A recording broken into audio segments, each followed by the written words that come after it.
What's happening? Oh, hang on, everyone. Let me pause that. I haven't played my. I haven't played our intro. It's all right. No, I'm not going to do that. Let me sign the intro. This is complete amateur production. Just as I was telling my good friend backstage that I'm much better at this than Chazzy Foxtrot, but I've done it too prematurely and I haven't had the intro video and outro video. So here we go for the intro.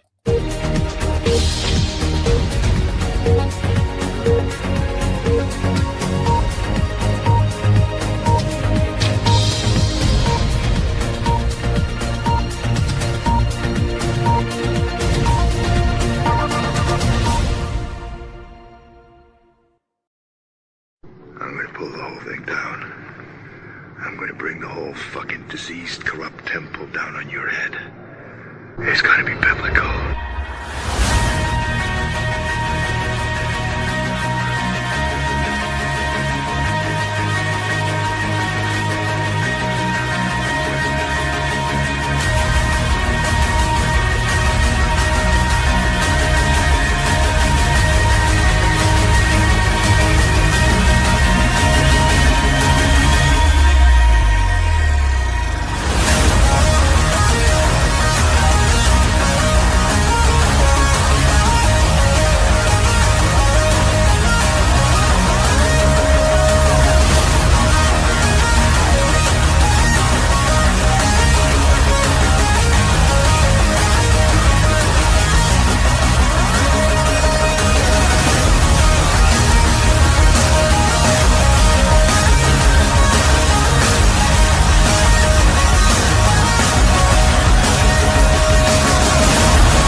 Hello, happy Saturday. Welcome to an edition today of Amateur Productions by Patriots across the pond. Stu, this is our family Saturday chat with Stu and Elisa, episode 17 today. Now, unfortunately, as most of you know, Elisa's just going through a few things at the moment, but I spoke to her yesterday. She's really perking up. Keep sending her your prayers, healing and love, and I'm sure she will be back on fighting form pretty soon. So it's just me today. However, all of you in the chat can come and join, but we have got one of my dear friends here today because I was talking about this on our Join the Queue show the other day, and Stephen said he'd love to pop in. Hi, hello, Stephen. Hi, Stu. How are you doing? Yeah, I'm very well. How are you?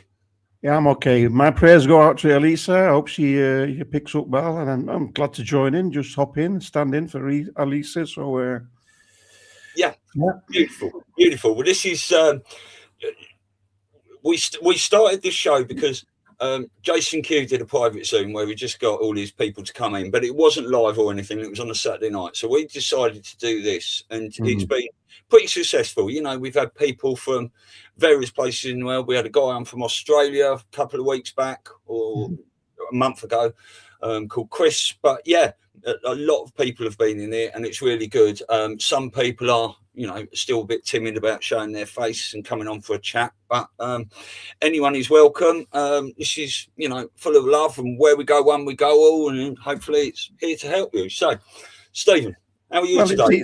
It's you know, it's all about connecting and people. A lot of people around the world, especially waking up, they feel quite isolated and quite alone and quite lonely. You know, it's a lonely process waking up, I think, or being aware of what's going on. And I always say, what doesn't kill you makes you stronger. But it's always great to get people, you know. It's communicating on the same frequency, because that's the big problem nowadays. It's like searching for the station on the radio, and there's a lot of noise there, but you can't get through to people. So it's a wonderful opportunity for people just to join in StreamYard if they have questions. You know, I do a weekly show with my audience, my special audience, and there's a lot of people that listen there.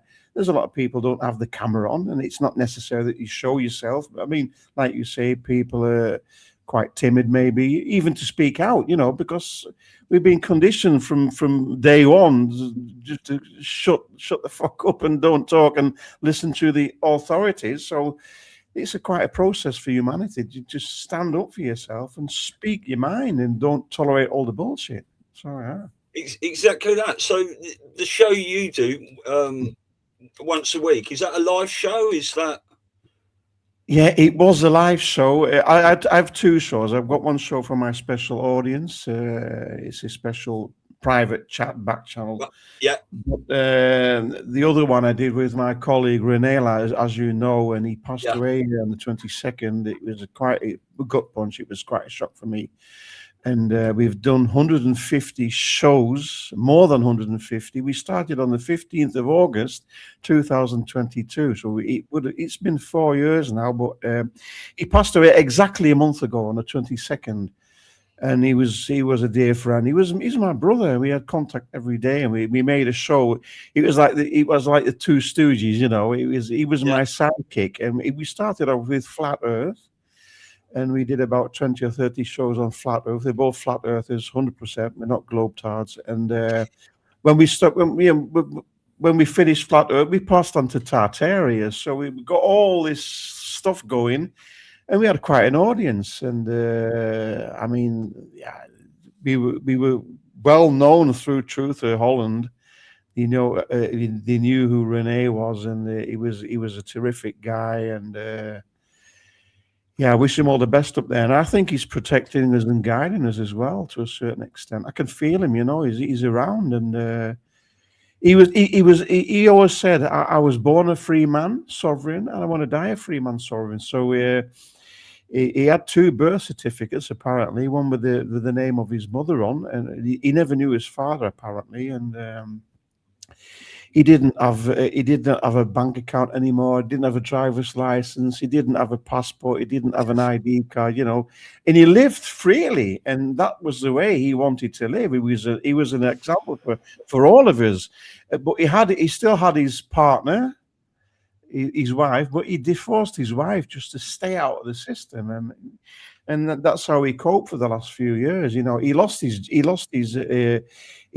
had a multi-million dollar company. He built it up on his own, but he lost his company. They robbed him of his company. They robbed him of his house. He had a beautiful house. It was a big, beautiful house. That was Southfolk Ranch a bit, Dallas. Yeah. But they robbed him of everything, took everything away, but they didn't take away his pride. He didn't take away his pride and his will to stand up against the corrupt authorities and just live a sovereign life. Don't take the bullshit anymore. It's very sad. It's very sad, but his legacy lives on. That's the most important part. Yeah. Yeah. Oh, exactly that. So where was he living in the end then? Obviously through the business and what they took off him. Was he sort of like living on the land? Did he have a little place where he was away from sort of civilization and all this? Yeah. He lived, of course, he lived with his partner, his wife. They were technically, they were still together, but just to get out of the system, he said, I want to divorce you. So they took that. He lived as a kind, as a hobo, as a what do you call it? Without a roof above his head. What do you call it? I can't think of the English. I've got difficulty thinking of the English and the Dutch names. But they had a small house. They got this small house in the rural area. So they got out of there. So he had a kind of immune disease. He had something to do with his blood. And the last week before he passed away, he was in the hospital, and he was picking up. He said, I feel great, and I feel protected, and I'm going to heal. And he didn't take any medications. I mean, when I had my stroke 3 years ago, I didn't take any medications. I healed on my own, self healing, self-healing process. And I think he looked up to that and thought, I can do it myself. But I didn't have this autoimmune disease. So it's quite tragic, that he thought, he could do it without medication. And and he got a second. He got a second. What do you call it? Stroke. What's the English name? Is it A blood clot in his brain. You know. And aneurysm? Is it? what did you say? Sorry. Is it an aneurysm? Is it? Yeah, aneurysm. That was the word I was looking for. I've been living in Holland since 1971, so I'm better in Dutch than in English. When I started interviewing, I had to pick up my English. You know, it's so weird. Sometimes you forget the English words, and sometimes I'm talking English, and then I forget the Dutch words. You know, I speak quite good German. I live here 3 kilometers from Germany. I live 2 kilometers from Belgium, but they speak Dutch as well. And in the southern part of Belgium, they speak French. And on the east part, they speak German. But I'm quite, you know, I can pick up on French words, but, you know, my main languages are English and Dutch. So, yeah. Well, your English is a lot better than many people I know. So that's absolutely. Yeah. And they're English. Yeah. Yeah. So, you know, Renee, like many others in this movement, will be fighting on from the other side. Absolutely. No doubt. Absolutely. Yeah. I mean, I never believed, you know, one of the main things that happened to me when I discovered we're not living on a globe. It's definitely not a globe, you know, spinning and twirling through space at, you know, 1.2 million kilometers an hour. It's all bullshit. We've been taught bullshit. It's all bullshit. But one of the things I realized when I thought, you know, we're not on a globe, I thought, bloody hell, I mean, the creator is real. There's got to be a creator, you know. So everything fell into place. So I didn't believe in God at that moment. But when you start, you know, debunking the bullshit, you start to believe in a creator, in a higher spirit or a higher entity, and that's pulled me through. You know, it's changed my life, really. Yeah. So I was going to it was when we do this family chat that anyone can jump on. Yeah. Blue Eyes is in the chat. Do hop on, Abby, if you like. I'll put the StreamYard link in there again. Great to invite people onto our show. It's you know, it's fantastic. Yeah, good idea of you this, Stu. Yeah, really. Yeah, well, it's just see, for 2 hours on a Saturday afternoon every 2 weeks, I never know what's going to happen. But seeing as we've got you on, Stephen, today, I'd like to know, we always ask everyone how their journey has been, how their awakening happened. So do you want to, you can go back as far as you like. We've got, if it's only you and I, we've got 1 hour and 47 minutes together left. So just take your time. If we run out of things to say, we've got loads of videos here to play and stuff like that. It's just how it works sometimes. Yeah. Well, I'll take the highlights. You know, there's a lot of stuff. It's not so important. But I was born in England in 1962, so I'm somebody that's good at maths. I'm in my 64th year. Yeah, well, I was born in 71 when you moved to Holland. There you go. Then somebody wrote a song about when I'm 64. So. But I moved to Holland. I was born in Blackpool in England, and we moved to Holland in 1971. And the main theme in our family was music. So I started playing the clarinet. The first day I was in Holland, you know, I joined a band, started learning to play clarinet. But my passion was saxophone. Make a jump ahead, fast forward. I went to conservatory in Maastricht and in Amsterdam. Studied conductor. That's why my nickname is the Maestro. That was the nickname I was given when I started podcasting.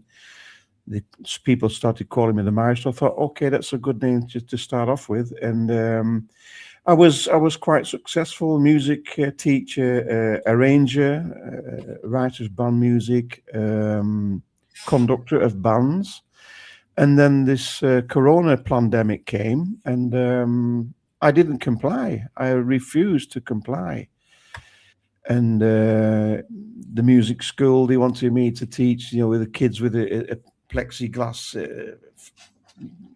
kind of window and walk in the direction of the the arrows on the floor, and he wanted to, use disinfectant and mouth masks and all this crap, and tests, and they wanted to get everybody, of course, inoculated, and I didn't comply, and I was fired at all the bands that I conducted at the music school as well. So I ended up, jobless, and we could profit from a kind of what do you call it, for a year. You get a kind of stimulus for a year, and then the what did they call it? Furlough. We were getting here. What's here? What's here?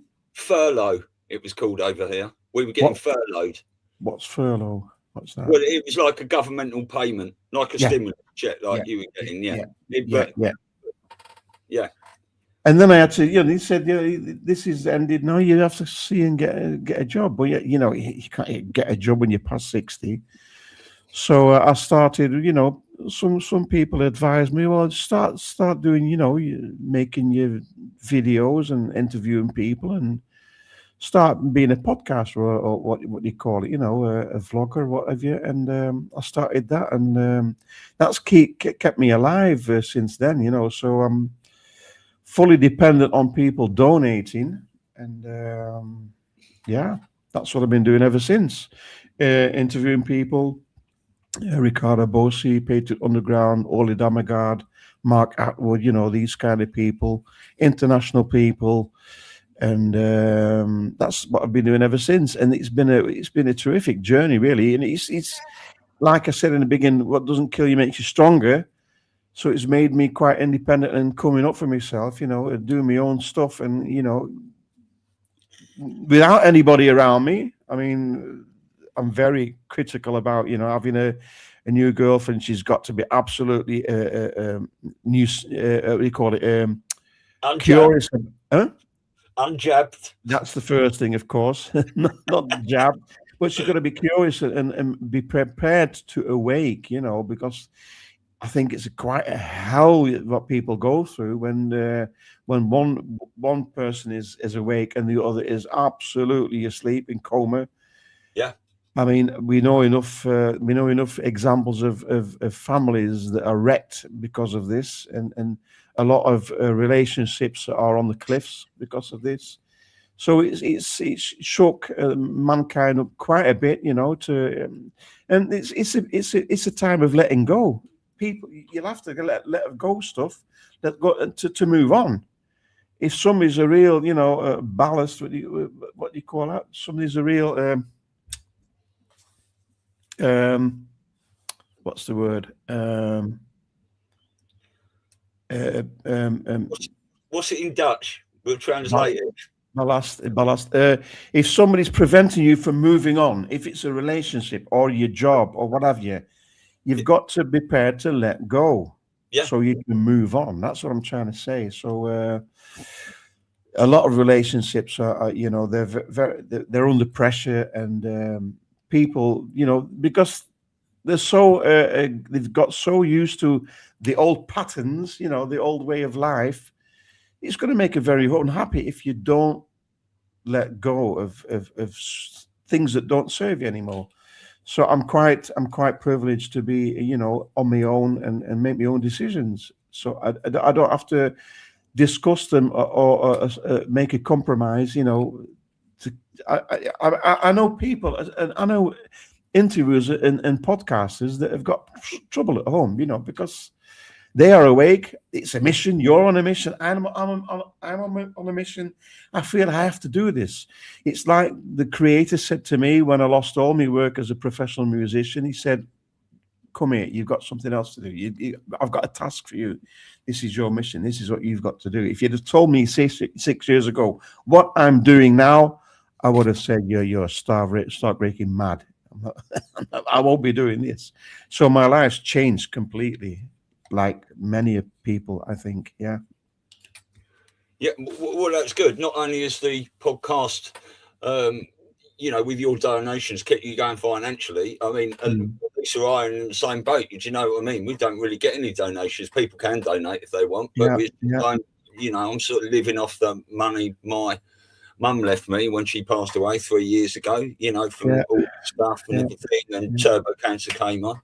And it's difficult, but not only that, it has kept you of sound mind, doesn't it? This is what it's me doing this and learning all the time. Like I say, I've been learning about this stuff for over 2 decades, and even longer than that when I had sort of like initial awakenings. But it's the 90s, and then 9/11 really fired my passion up for this. But I sort of like was winding it down a bit in 2014, 15 and stuff, because so many people weren't listening. Trump came down the escalator, Q started posting, and then I thought it really reignited me again. And then COVID came. I thought, here we go. Everything I've been everything I've been telling everyone about, it's here. And they just went the other way. And like you just say about having a relationship with someone, I can't even get into a normal conversation with someone. If I'm at the gym with people, I'm popping the red pills down there and mentioning this. Everything people say to me, I've got a curveball to come in and go, well, what did you hear about that then? But I cannot sit down and have a normie conversation. I've got hundreds of friends out there, but my circle is a lot smaller because I don't want to engage in that sort of stuff. Absolutely. I only want to speak about stuff that is going on, that is not on the TV and EastEnders and the soap operas and all these things. It's all distraction. It's all distraction. Who's beating who in the football and stuff. I'm not interested in that anymore. I just want We talked about this on Thursday. I didn't answer your question when I woke up, but I'll answer that in a bit. But we talked about this on Thursday with Charles, because I said the people are more disturbed and more interested in the red card at the World Cup than they are of elites eating babies. I mean, how far have we've plummeted as mankind that people aren't disturbed and on their back heels about this, about the cannibalism and eating babies and adrenochrome and all that stuff. They're not interested. People aren't engaged. They're not interested. They're not bothered. It's terrible. And to answer your question, I woke up. I was absolutely asleep until COVID came. COVID woke me up, and a colleague of mine, a composer, he said, "Well, have you ever heard of satanic ritual abuse?" I said, "No." "What is it?" And he sent me a PDF of 90 pages with all kinds of links and photos, and I was gobstopped for about a week. That was my awakening. That he pushed me right down that rabbit hole, and that was before even I discovered flat Earth. But that satanic, I didn't even know that existed, and that was a really rude awakening for me. So that's when I woke up. When was that? That was before you started podcasting, was it? Yeah. And I started diving down every rabbit hole I encountered. How long ago was that? February 2020. Yeah. That's when I woke up. Yeah. So you've been on a mega journey the last 6 years, haven't you? You've been doing a marathon. I did a sprint, 100-meter sprint, I think. I absorbed everything I encountered. And of course, in the beginning, you're very eager to learn as much things as you want. So there's a lot of bullshit and a lot of fake news and but you learn to filter. You learn to filter that out as you process. You go on in your process. And now, I think you have a bullshit filter as well, to just filter out the bullshit and get a really good view, a good image of what's really going on. I mean, when you look at it now, Stu, there's even more bullshit coming out just to wake the normies up, because it's getting so absurd. The mainstream news is pushing a load of crap out. It's so pathetic. I don't know how your mainstream news is in England, but it's really absurd here in Holland. Yeah. Yeah. I mean, I haven't watched my TV for over 6 years. I pretty much turned my TV off, right? And I didn't watch much on it anyway. I used to watch a bit of football, but a bit of football every now and then. And I'm not one of these people that just watch a football game. I used to watch Arsenal, and I used to watch England games. Yeah, but when they all started taking the knee, you know, in the World Cup and European Championships and stuff, that was enough for me. You know, I'm trying to tell people about these Masonic rituals. They don't know what they're doing. They're putting in the grounds of communism and satanic agenda, and they haven't got a fucking clue. Yeah, and I turned it off. True. I mean, when you look at these celebrities and people in Hollywood and actors and stuff, they all do the one eye symbolism. Eh? I'm not so sure if they actually know what they're doing. No, exactly right. I think there's a lot of photographers, you know, the cabal photographers. We know exactly, you know, they are hired, they are paid to do this. I think they'll be telling people, especially people and young people that are starting to, you know, to go on the path of celebrity. I think they get told, you know, do this pose or do that pose, you know, put your hand in front of your left eye or make this sign or that sign. I'm not going to do any signs here because I'll be torpedoed. But I think a lot of people don't actually know what they're doing. And we see footballers and sporters doing the same thing. So my question is, are they in the cult? Or are they just doing things they're not aware of? That's my question.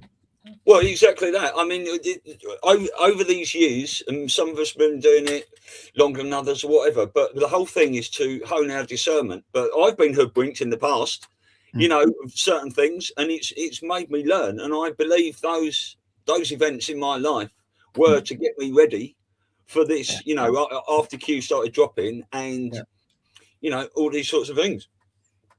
Yeah, for sure. Yeah, I've got a small clip here. I told you before we started recording, Stu. I've got a clip here. Share your screen. It's about who is Q. We might throw this in the show now. I've just posted it down there. Yeah, I'll play that now. Yeah. Most of the theory is this belief that you are secretly saving the world from this satanic cult of pedophiles and cannibals. Does that sound like something you are behind? Or well, I haven't heard that, but is that supposed to be a bad thing or a good thing? I mean, you know, if I can help save the world from problems, I'm willing to do it. I'm willing to put myself out there. No, I don't want to say, but you'd be surprised. Who is Q? You'll never know, folks. I'm not sure. Or maybe I don't. I just can't tell you. Who do you guys think it is, out of curiosity? Q is Trump? I don't know. Perhaps the most profound moment of the last decade of my career occurred in March of 17. I got home about 10:45, 11 o'clock at night.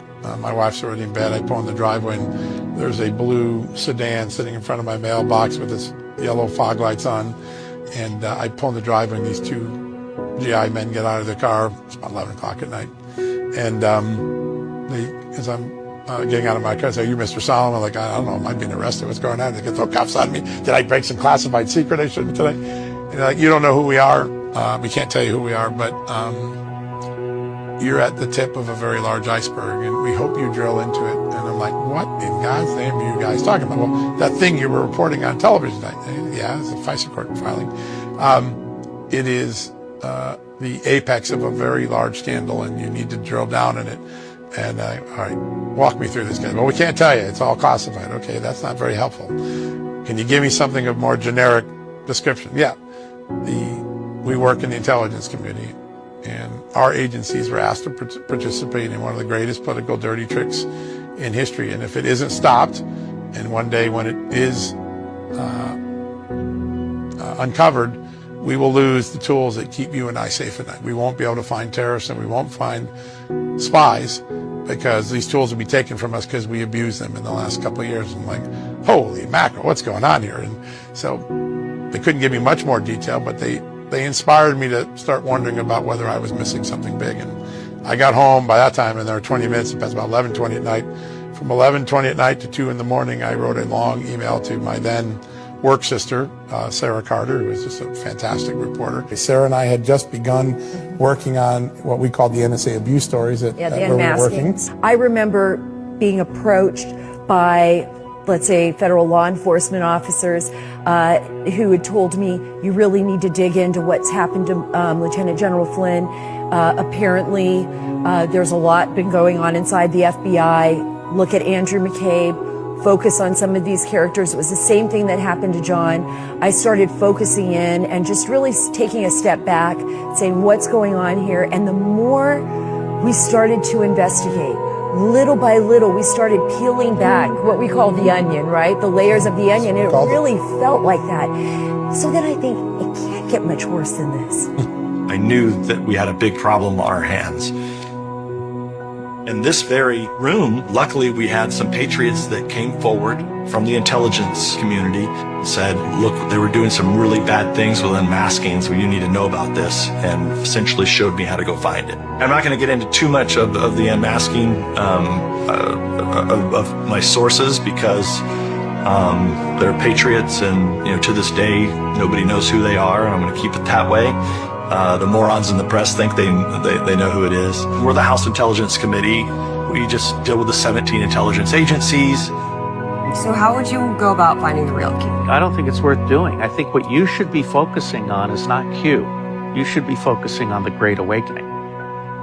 And what's the distinction there? The Great Awakening is at the heart and soul of the public. What is the Great Awakening? I think the Great Awakening is people are starting to realize that if they don't pay attention and govern themselves, they will become slaves.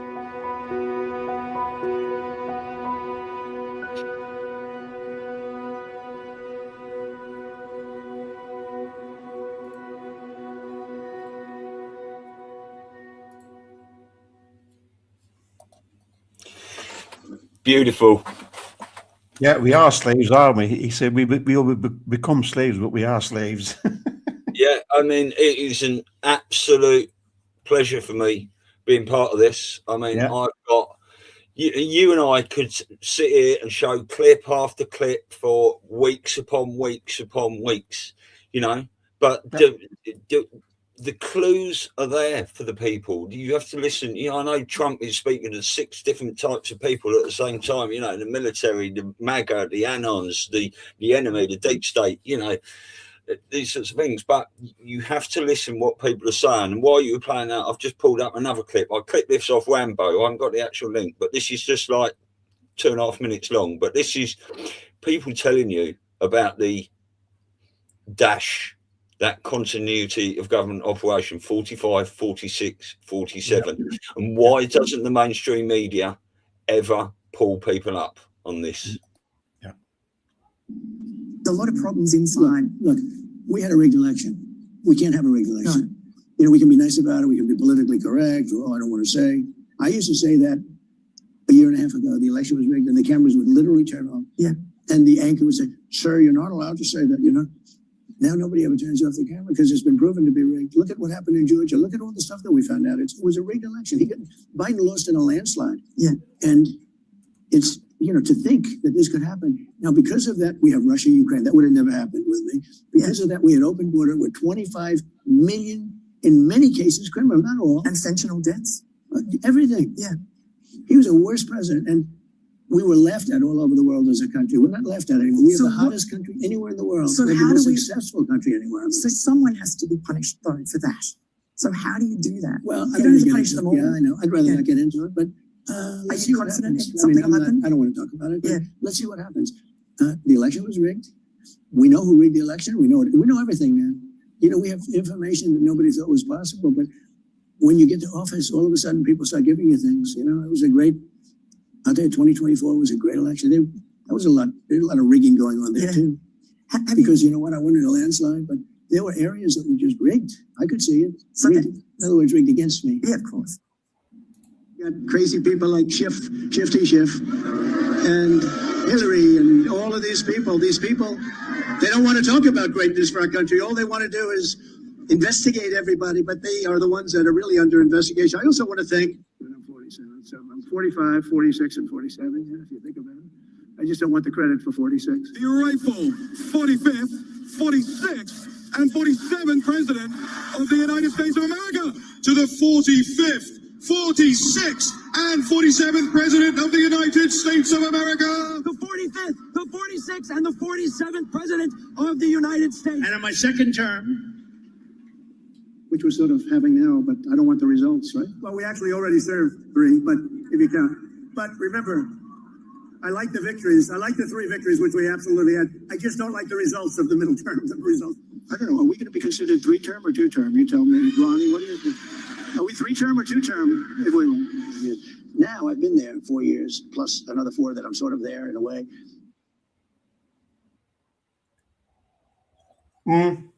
Yeah.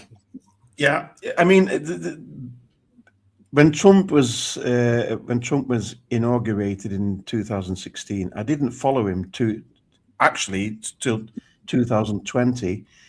My brother said to me, "It's the best thing that's happened to America." I said, "You, you must be joking. This idiot, this narcissist, this clown." I didn't know. I had no clue what was going on, so I didn't follow it. But the people that followed this before Q started, of course, they are way ahead of what I was then and now even am. But it's. I mean, when the masses find out what's going on now, it must be the greatest show on earth. Like Nick Olveri, he made these documentaries, of course, and we've also got Joe M. We can't forget Joe M. as well, Yeah. He's made I think 6 or 7 of these. Six. All together, they're 45 minutes. I've got all those compilations. I've got them all individually. Yeah. Yeah, in fact, that if I just share my screen here, our website, Patriots Across the Pond, if anyone goes down to our teaser video section, there's about 30 videos there. Joanne Plan to Save the World is the first video. That's remastered 13-minute one. But yeah, everyone should watch it. I send that to anyone. Anyone that's curious, they get that. What would you say, Stu? Because there's a lot of people they don't believe in Q. It's all nonsense. I mean, when you look at James Bond, he talks of Q, and there's but what would you say to people that dismiss Q as a lot of bollocks and a lot of nonsense? They haven't done the research. Absolutely. That's what it starts with. If you're dismissing Q as a load of hogwash and a lot of baloney, you haven't done your research. That's the first thing. But what signs do we have? And this is the interview me. What signs have we? Facts that Q is real. Well, hold up. I'm just trying to find a Substack I wrote about it. Let me just learn about. This is our Patriots Across the Pond Substack. Yeah, and learn about Q, devolution, and comms. Now, if anyone's telling me it's all bollocks, I send them this. Now, I've just got a little intro there. Me and Lisa, our channels. Joe M, Plan to Save the World. Best, to start. Then I've got Q research articles. One from Neon Revolt. Martin Geddes, 10 essays about Q. A Zero Hedge article. Introduction to Q. Rise and Impact of Q. Q for Beginners by the Prime Medic. Q, a cultural phenomenon. Amazing. QAnon starter guide and deep state connection maps. Patriots in progress. In-depth Substack drops 1 to 246. Well, he's done a few more now. You got the Q proofs. QAnon.pub. Ultimate Q proofs. Right. Defected episode 42. That's Burning Bright and Just Human. Carl was not on there anymore. Mr. Truth Bomb, the Q video series, which is updating at the moment. You've got 8 Q research catalogue menu, 3 aggregator sites to read the drops, qalerts.app, qag.news, qanon.pub. Josh Reed here, The Origin of Q, deep dive into military intelligence, war behind the curtain. Alpha Warrior, What is the Plan? Burning Bright, Operation Trust. Burning Bright, We Are Q. Badlands Media, Q is our best friend. And then you got Abs and Stormy. They were doing, or was that Dave from News Treason joined them? I think that might have been Abs and Dave from News Treason. Q for Dummies, right? No, I think that was Abs and Stormy. And then you've got Q for Dummies format, right? And that was when Dave News Treason joined them. They did sort of like 13 shows about that. And then you got to learn about devolution. You got Patel Patreon website. Yeah, you've got this devolved 5-parter, right, which was done by Dauntless Dialogue, which breaks down the whole devolution operation to short format video. And which is amazing. And the shows I watch, and I pretty much watch all of these. I don't have all the time now. X22 Report, And We Know News, Josh Reed Daily Dose, Watch Jason Q, Rambo and Friends, News Treason, Defcon Zero, Josh and Alpha, Q After Hours, that's Josh and Alpha as well, Absolute Storm with Absent Stormy, Mike King, Real News and History, The Q Operation, Post Analysis, right? You've got Patriot Underground, SG and On, Devolution Power Hour, Derek Johnson, The Narrative, Q for Dummies, Ghost of Base, Patrick Henry, who's amazing on all Middle Eastern geopolitics and stuff. And, you know, and I'll send people that. Yeah.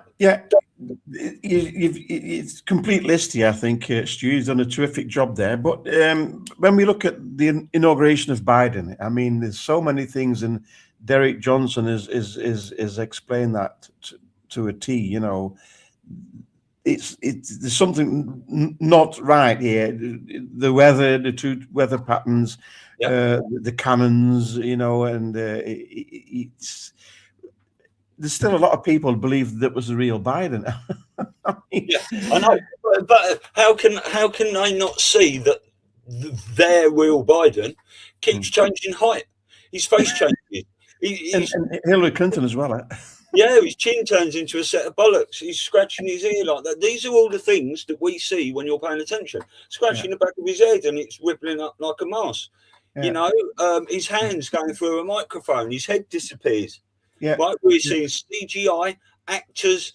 You know, this is psyopery on another level by both sides. Yeah, and people have been dumbed down as well about a lot of things, especially the clone technique. Clones, we've been cloning people for more than 100 years. But, you know, they show us the clone dolly, the sheep dolly that was cloned somewhere in the 90s, you know. They've cloned the sheep, and they don't clone a cow. They don't clone a horse. They clone a sheep. Of all animals, they clone a sheep. So, you know, it's just dumbing people down.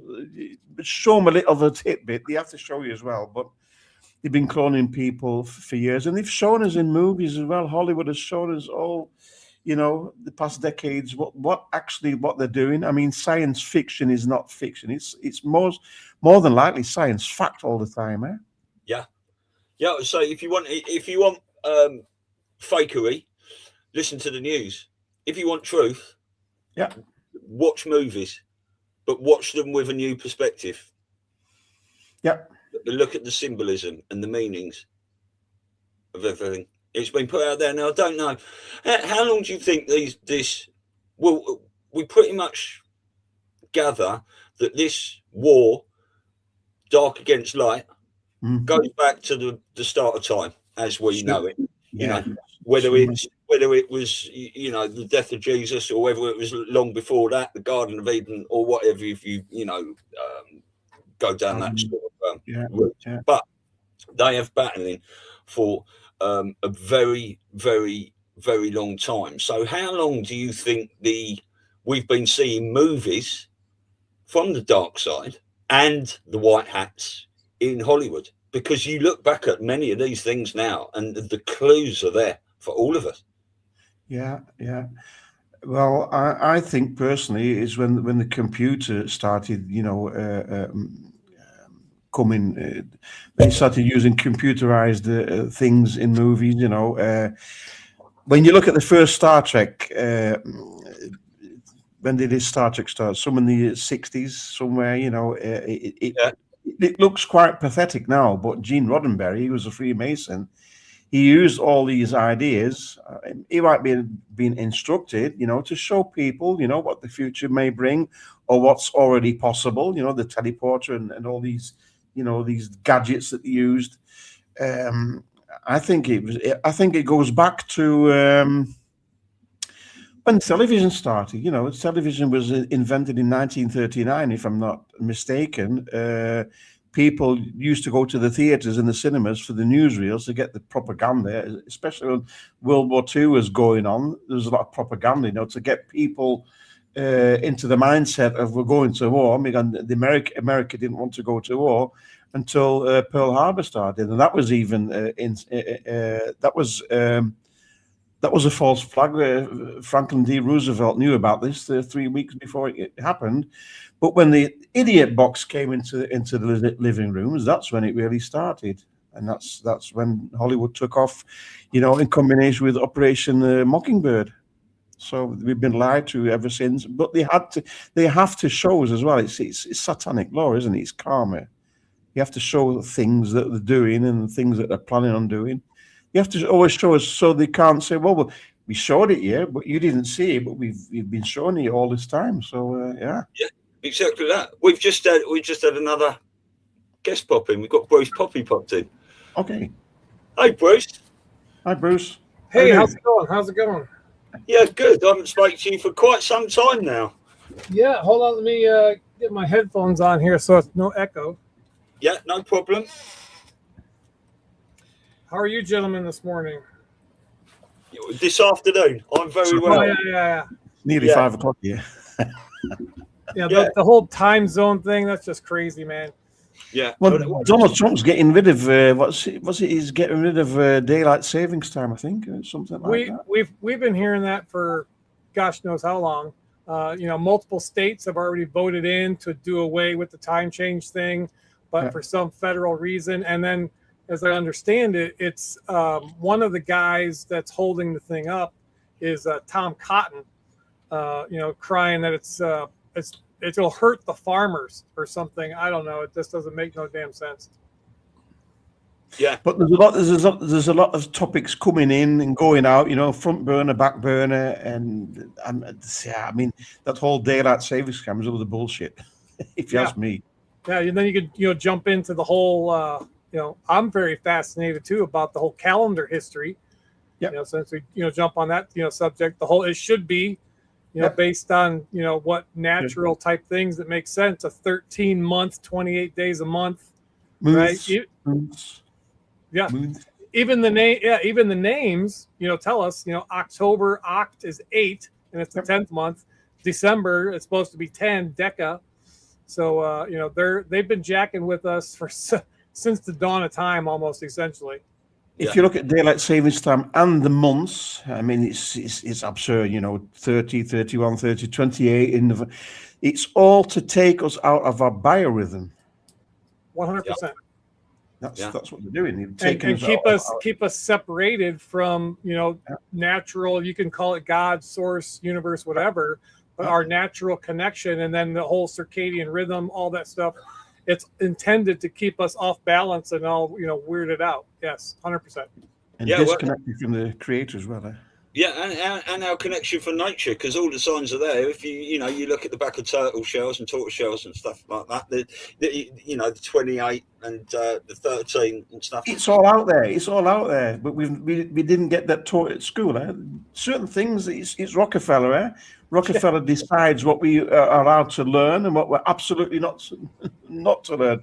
So it's all out there. If we have the eyes to see, we can see it. But we've been blind for all this time.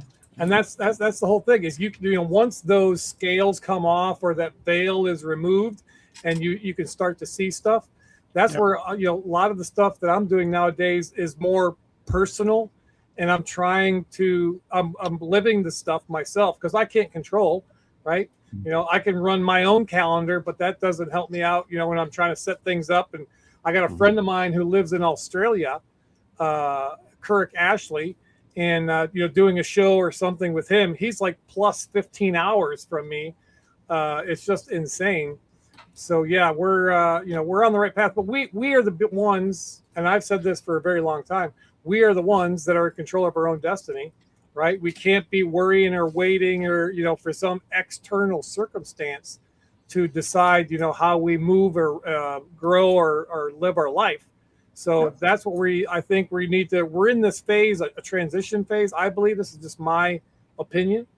that we're still in this disclosure phase. A lot of the stuff that we're seeing come out nowadays, here in the United States, with these hearings and Fauci and all this other stuff, that's more for the normies to help those people get along. That's not for us, So we'll see how it all shakes out. But I'm the one who I create my own destiny, man. I don't care what these guys do or don't do, or what may be happening or may not be happening. I'm living my best life for right now. Yeah. Yep. Yeah. Same as that, or trying to while I'm doing the podcast. But yeah, I mean, talking about, a lot of the time, us awakened people, we're the only ones that are actually watching the movie, and the movie is not for us. It is for the normies, right? And, what do you think about the phrase, we the people are the plan? That's it. I mean, that's the whole thing. I don't know who coined that, but Lewis Herms, that was running for governor of Screw Big Gov. He's the one I first heard. He put it on T-shirts and everything, and that's been, I believe, part of, or a major part of the plan all along. It's this awakening isn't to just expose the corruption, the evilness, and all the bad shit that's going on around the country and around the world. But it's for us to reclaim our own agency, right? Even if you look into the Q drops, the very last one before they stopped and then restarted was essentially that link to the Twisted Sister video. We're not going to take it, and and I don't even know how many times. I could probably look it up, but there's a lot in the Q drops. Are you ready to finish what we started? So everybody's sitting around waiting for Trump, the white hats, military, whoever, whatever name you want to put on the good guys, waiting for those guys to ride in on a white horse and save the day, when it's up to you, me, and everybody else that we grow and build our tribe, through that own personal agency. That's what this thing is all about. And when you really get down to the core of it, so that's where I stand. I would definitely, it's guaranteed 117% that we, the people, could not have done this without the military, but also the military could not be doing this without we, the people. That's why it said in the Q drops, military-civilian alliance. Absolutely. Yeah. 100%. So it was kind of strange. I was doing this morning, I was on Facebook doing some other shameless self-promotion, and a friend of mine turned me. I didn't know that you guys had this open, chat thing you guys did on Saturday. So she sent me the link. She said, "Yeah, check it out." So for sure, I texted Elise, and then she said she couldn't make it. So I figured I'd just pop in and say hi and see what's going on. I've met, and we did a show before with Stu. I've never met Steven, the maestro. Yeah, Steve's got his own show. Just Steve, do a little introduction.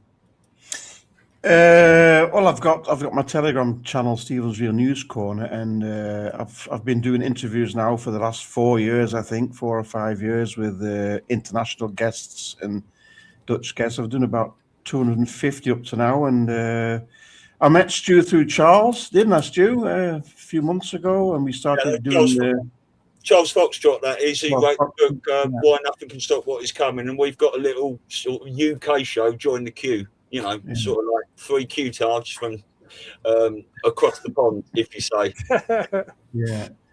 So we got doing that. We did our 7th show, didn't we? Thursday, I think, 7th show. Yeah. So it's going quite well, and I live in the Netherlands, Bruce. Born an Englishman, living in the Netherlands. So I'm quite active here, since the Corona pandemic. And waking up people, trying to wake up people, but especially learning as much as possible about all the bullshit and all the, all the lies and what have you. So it's a terrific journey, really. Yeah.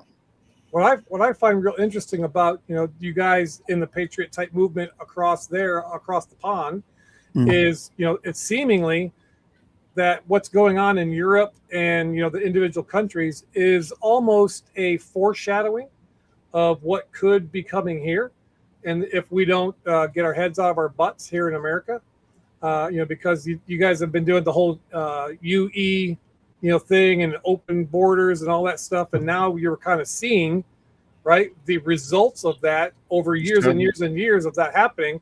What's going on in the UK, what's going on in France and Spain, all these other places, Germany, all these other places over there. I was scrolling through X and I came across a video, what is going on over there in the UK.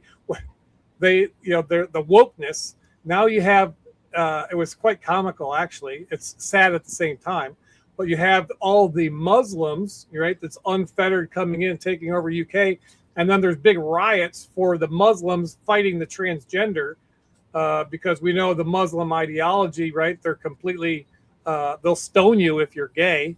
They're Sharia law type stuff. But it's funny that they've now allowed, or because of the wokeness, now you're having these two factions, which they're trying to prop up and put as, the mainstream type stuff, that they're fighting against each other. I found that quite interesting. It's divide and conquer, Bruce, huh? Yeah, 100%. That's the number one. See, that's the thing. That's the number one play. And these guys, they're not stupid, right? The evil ones, but they it's wash, rinse, repeat. They don't come up with anything new. I mean, that's been the thing, divide and conquer from the beginning of time. If we can fight each other, then we can't fight them, right? And that's one of the things that I, talk about a lot is this Masonic, if you will, the black and white, binary choice, right? You got to be pick this side or this side. Well, the truth is usually somewhere in the middle, right? We see the pendulum swing, go to the left or go to the right, but the truth somewhere lies in the middle. And there is no just a white, black or white choice, left or right choice, conservative or liberal. They make it this binary choice, and that's what causes the fighting. And even all over X nowadays, now you got everybody's turning their back on Trump. Everybody's fighting, pissing, moaning, complaining. So it's that's what they're doing. They're instigating the discord between people. If we just put all these stupid ideological stands and unite and start pulling the rope in the same direction, I think we can move and turn around the ship a lot quicker than what we have been to this point. Yeah. And ultimately, I do think all this division being created is to get everyone talking and to bring everyone together at the end. But obviously, this White Hat military alliance, while they're doing stuff behind the scenes, they are still waiting for people to rise, which is why I always say, I think for me personally, the most important line in the Q drops is you cannot tell people the truth. You must show them. Right. I've been banging on to people for over 20 years about this is going on, and they're still not listening now. So it has to. Unfortunately, it's got to hurt them. And as a military alliance as well, you have to make some tough decisions. And if you've got a decision to make where it's right, either 95% of the people on this earth are going to die while we take the cabal down, or we're going to save 95%, but we might lose. We might lose 5%. You've got to make tough decisions like that, and we are seeing some collateral damage as this operation unfolds. But what do you think, Bruce, and Stephen as well, about the phrase that Patriots in full control? How they're obviously in control of the direction and the chessboard, but how much control do you think they've got as this unfolds?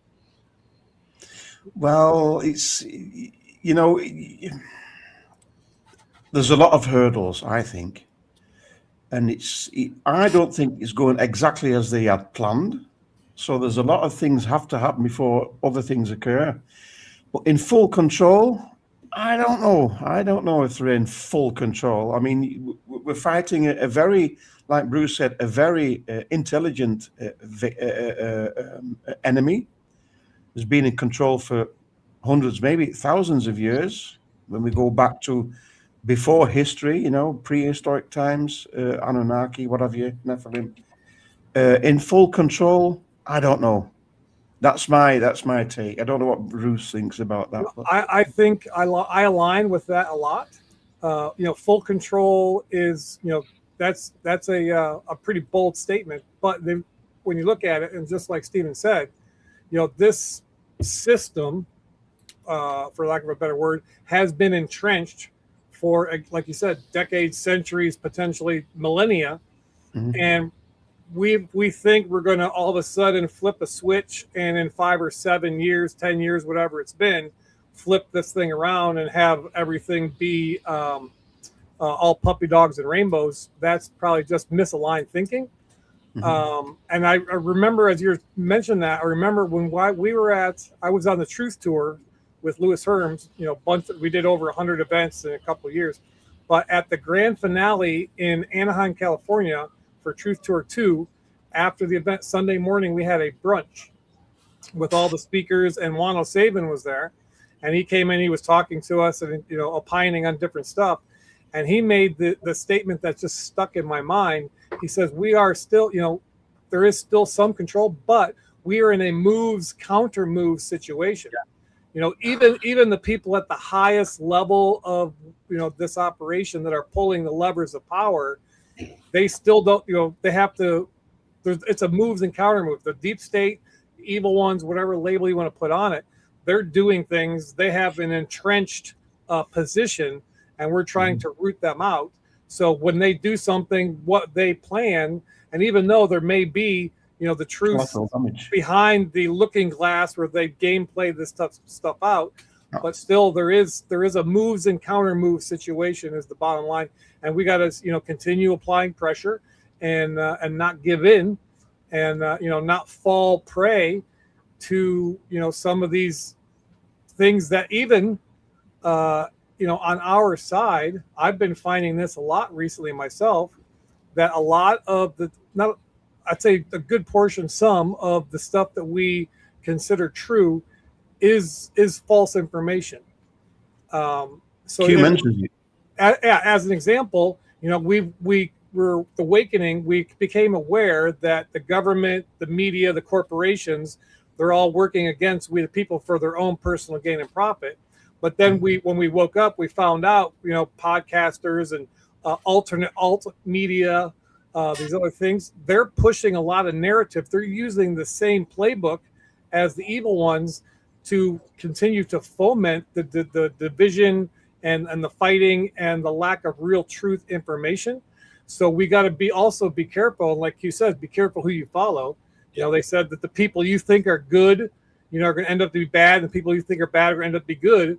So that's where the onus comes back on us as individuals to reclaim our own sovereignty, right? I'm not a believer in the sovereignty movement. I don't need to file paperwork with the government to reclaim my sovereignty. It's a decision. It's a decision that I made in my mind and my heart. I am sovereign. There ain't squadoosh that these guys can do. I've made that decision. And so if we're going to really build a sovereign life, and instead of when we moved into the awakening, instead of just taking what other people say as truth, that we still need to test everything. We still need to do our own research. Q talks about question everything, right? And question everything, but we can't question Trump. We got to question everything, but we can't question a podcaster who's got, 1 million followers or something like that. No, we have to question everything and do our own research to be able to come, because the truth for me may be different for Stu and Steve, right? So we're all on different levels or ladders or rungs of the ladder in our ascension process, in our awakening. And we all have to test and then call out the bullshit when we see it. And that's an unpopular position. That's why on my Rumble channel, Unpopular Viewpoint, I'm going to be starting a series. I'm going to show how I have worked through some things and done my own research and determined that what I thought was true before now I'm not buying it, right? I'm not buying what they're selling anymore. If it smells like if it quacks like a duck and shit's like it's probably a duck. So we can't just trade one controller, the media government corporations, for another controller just because they say something we want to believe or we hope that's true, right? We got to be more. You even said the word, Steve, discernment. That's why it's important to develop that stuff, and that you get that from being connected to, again, source, God, creator, universe. That's where the ultimate source of truth comes from, and we need to lean more on that instead of just going along to get along. And because everybody else says it's true, that doesn't mean it's true. Exactly. Question, everything. And I said to Stephen before you came on that we are all going through our own lessons. I've been hoodwinked in the past, you know, and stuff like that. And I believe that was all my training to not get hoodwinked again. And Right. it's difficult honing your discernment when so much of the stuff we're seeing is potentially AI and looks as good as real life as well at the same time. But, you know, I just want to say that I do believe that obviously, you know, when the Q operation started, potentially they did have a lot of control there. Would they wanted to jeopardize this operation that was potentially been going back decades by giving any information away by dropping these Q drops? But you've obviously heard the stories that potentially they took down the 13 bloodline families on Christmas Eve, maybe 2016, 2017. And that makes a lot of sense to me, that the fact that after they did that, that would have allowed Trump to go around the world in 2017, 2018, doing his capitulation tour with all the goods on everyone, walking in front of the Queen, holding the sword in Saudi Arabia, taking down those families, and everything happened. But since then, they have been sting operation after sting operation after sting operation, taking out the minions, you know. And potentially some other people behind the scenes, maybe even Satan at the top if he's about. Right. That makes complete sense, because when you just think about it, you know, take away the good and evil part. When you have a controlling faction, the 13 families, and then all of a sudden, you know, whether they are or not, no, I can't prove that, but let's just say those are removed, then there becomes a vacuum of the leadership. And then all the minions and the cockroaches are going to be fighting against each other to try to claim that power. And so, yeah, we got to, you know, cutting off the head of the snake. Sometimes that snake, depends on the kind of snake it is, it can regrow 10 freaking heads, right? So we gotta, you know, and that's, I think, part of the reason why there's been a slow, you know, dripping, rolling out, because to limit the collateral damage. Because if they wanted to, they could come out tomorrow, you know, Trump could come out and do a thing, you know, bring out JFK Jr. and freaking Michael Jackson and Diana, and then say, hey, this is what's going on. Here's the truth. And then everybody's heads would explode. People would be jumping off of bridges, and they couldn't handle it. So you got to slowly acclimate, you know, little by little. And this thing could take, I don't know. I mean, you know, I have no idea. You know, if it takes another 5 or 10 years, is it still worth it? Right, to save the children, to stop the trafficking and all the evilness, and to make a more level playing field for we the people, instead of us just being the cockroaches that these ruling elites think we are. That we can have, you know, that's part of moving into the golden age, is kind of leveling the playing field and allow, you know, people, you know, normal everyday people to have a real shot, instead of the system being stacked against them from day one. Yeah, exactly. Stephen, thoughts? Yeah. You nailed it there. Absolutely. Yeah, perfect. Right. So, I mean, what have you been up to then, Bruce? Have you been sort of taking a little step back and concentrating on your life? I've been still monitoring everything as closely as I can, you know, with what's going on as far as new stuff and, you know, different things. But I've shifted in the last couple of years, really, in learning more about what I believe, because it was I think I told this story when I was on with you and Elise before, but in like February of 2023, I was frustrated as all get out, man. I was just you know, nothing, just going crazy. How come this? How come that? You know, not this and that. So I was crying out. I was like, God, how do we get through this? How can we get through this? And then one word came to me, and that word was connections. And I was like, okay, that's great. So maybe you could give me a little bit more, right? Flesh this out a little bit. Connections is great.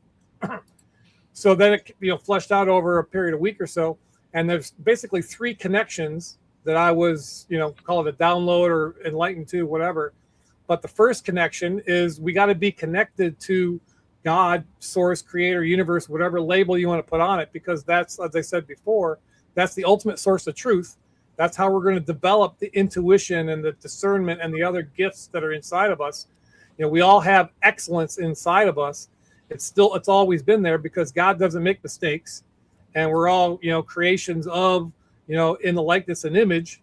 So, you know, we're not we have excellence. Everything that God is in us. But the problem is it's been buried, under all the MK Ultra, the programming, all the different things. It's just been buried under a bunch of bullshit. So we have to uncover that. So that's that first connection. The second connection is we need to be connected to ourselves, right? I need to know who is Bruce Poppy at my core, not who my wife wants me to be, not who my employer, my friends, a community. Who am I at my core? I need to peel back the layers of the onion and find out who the hell Bruce Poppy is by myself. Then and then the third connection is getting connected to other people. And that's what we do with the events, with the podcasts, meeting people. We grow our tribe. And so we get connected to other people. So all those three things I've built out into a framework that I personally use. And now I've written 3 ebooks concerning this. And I call it Unleashing Excellence. Like I said, the excellence is in there. We just need to unbury it. So my Unleashing Excellence framework is, first off, it's 3 pillars. First pillar is called Burn the Mask. It's about identity, who we are. Second pillar is unlearn to unleash, right? We got to change our mind. We got to reprogram. We can't believe everything. We got to look at things. If we think that we're going to get through this operation or situation with the same mindset and the same thinking that got us into this, then we're pissing in the wind. Ain't nothing. You can't change something with the same way you got into that same situation. So we got to unlearn some stuff, and we got to reprogram ourselves. And then the third connection is you take those first 2 and you put it into action. And I just finished and launched it today, my 3rd ebook called The Forge. And the forge is where the fire comes, it heats it up, you bring the hammer out, and you're building that Excalibur sword. The forge is where you do some action. So I got those 3 ebooks, and brucepoppy.com is the website, explains about everything. So that's what I've been doing, working on my personal self and building this framework to help people also, get to whatever it is they want to have in their life. I don't want people to think like me, even though I jokingly say the world would be a lot better place if most people thought like I did. But I'm not looking for more groupthink. I want people to own your beliefs. If you believe X is true, then you need to own it. Why? Not just because some podcaster told you, right? Not just because you read saw a YouTube video, right? So you got to own, your beliefs and then be able to stand on them, because truth should stand on its own. Truth should be allowed to be questioned. Truth, the truth is enough. That's all we need. All I want is truth in my life. I'm sick and tired of all the BS and the fake, phony, and false stuff that's been going on since the dawn of time. So it's time that we step into our own agency and start building our own sovereign life. So that's kind of the nutshell where I'm at, what I've been doing with my content and different things like that. Yeah, amazing. I'm pretty sure that all of us, a lot of us people on this truthing journey have lost a lot of people out of our lives. Not, forever, right? But, they'll potentially come back when all this truth cascades out. But I'm sure you would both say that the quality of our lives, right, has got better because we're on this truth mission, because of the people we are now. We're still trying to wake up people and plant seeds everywhere, but we're having better conversations. We're all learning, honing our discernment, using our free will to make better choices in our lives. The main thing that us truthers have done, that we're talking about FEMA camps and everything and the Illuminati before COVID, when COVID came, we've all learned so much more about our health. Distilling our water, try and swerve the hospital if you can, eat food better. It's difficult to eat decent food when they're spraying everything and, all these things. But that is the main thing we've learned about medical alternatives, natural healing, and all these sorts of things. And I just want to say as well about connections. I don't know if you know, Bruce, but we've got a Awakening Summit coming up. It's the 16th to 18th of October, Clearwater Beach in Florida. It's the Truth, the Awakening Summit, and we've got Ali Hopper, Anne Van der Steel, Basil Baz, Brian Monkey, Kathy O'Brien, Chris O'Connor, Christy Hutchinson, Derek Johnson, Dylan Lewis Monroe, Alan Pupper, Dr. Jared Sadolski, Wano Savin, Laura Eisenhower, Laura Worley, Liam McCarty, Dr. Lee Merritt, Lewis Herms, Lisa Schermerhorn, Mark Messina, Mel Kay, Michelle Peterson, Ricardo Bosey's coming in via Zoom, Sasha Stone, Scott McKay, Dr. Scott Young, Sebastian Martin, Sheila Holmes, Sherry Diffband, and Tina and Baz, and Tom Althouse, and Tina and Baz will be from Zoom as well. So that is the awakeningsummit.org. All the details are on there. But yeah, this is what we're trying to do. We've been flat out for the last couple of months trying to get this all going and live and everything. And it's all about that. And one thing we say about these things as well, it's no them and us. Oh, I've got a podcast, I'm more important than you. It's everyone using their voice a tiny little bit, whether you're just posting on your Facebook and stuff. If you're putting information out there, you're as big a part of this as anyone else. Oh, absolutely. And that Clearwater Beach, that's right in my backyard. So I mean, the first one I was invited, but I couldn't make it to New York. So I did reach out to Elise and see if we can, fill in or find a spot for me there. But I would love, to come. And most of those people are, great friends of mine. And I'm, super excited that you're continuing this mission. And just like you said, when I start, it wasn't one of my life's missions or desires to stick my face in front of a webcam and start, ranting and, doing whatever. But during my awakening, big part of that was around the 2020 situation, right? The whole election or selection, alleged whatever. Anyway, so I started searching for truth myself. What the hell just happened? And the first 4 people that I came across were Kirsten W., Scott McKay, David Rodriguez, and Michael Jaco. Those are the first 4 people that I kind of, latched onto, for lack of a better word. Yep. And Kirsten was became a good friend of mine because she didn't live that far from me. And it turned me on to Scott. And then Scott and I became friends. And Scott's the one who told me, he said, Bruce, you need to start your own channel. You need to get your voice out there because there's people that you can reach that I can't reach. And I was like, what do you mean you can't reach? You're freaking Scott McKay, the Patriot Street Fighter, man. People listen to you for like 10 minutes and they want to run through a freaking wall for the guy, right? So who am I? Just some dude, that's, married a long time, 42 years, 4 kids. I'm just trying to, survive, build a decent life. And now all of a sudden this guy's telling me I should start a channel, start a podcast. So that's how the whole thing kind of started for me. Mm-hmm. And I'm super glad I have. And it's been, like you said, Stu, my life is a gazillion times better than it was before. I mean, I didn't have a bad life before, but now I know so much more. I have so much more understanding. I have so much more confidence in myself and the impact that I can have on other people. So that's been my life mission nowadays is to, build my own life and then bring other people along. Because when I share the stuff that I share and the ebooks that I write, I'm not writing from some mountaintop experience. Hey, listen to me. I got it all figured out. Hey, man, I'm just a freaking squirrel trying to get a nut. Right. So I'm trying to figure this thing out. I'm learning, man. I'll screw things up. I'll make mistakes and authenticity is my superpower. So I just rip my life open.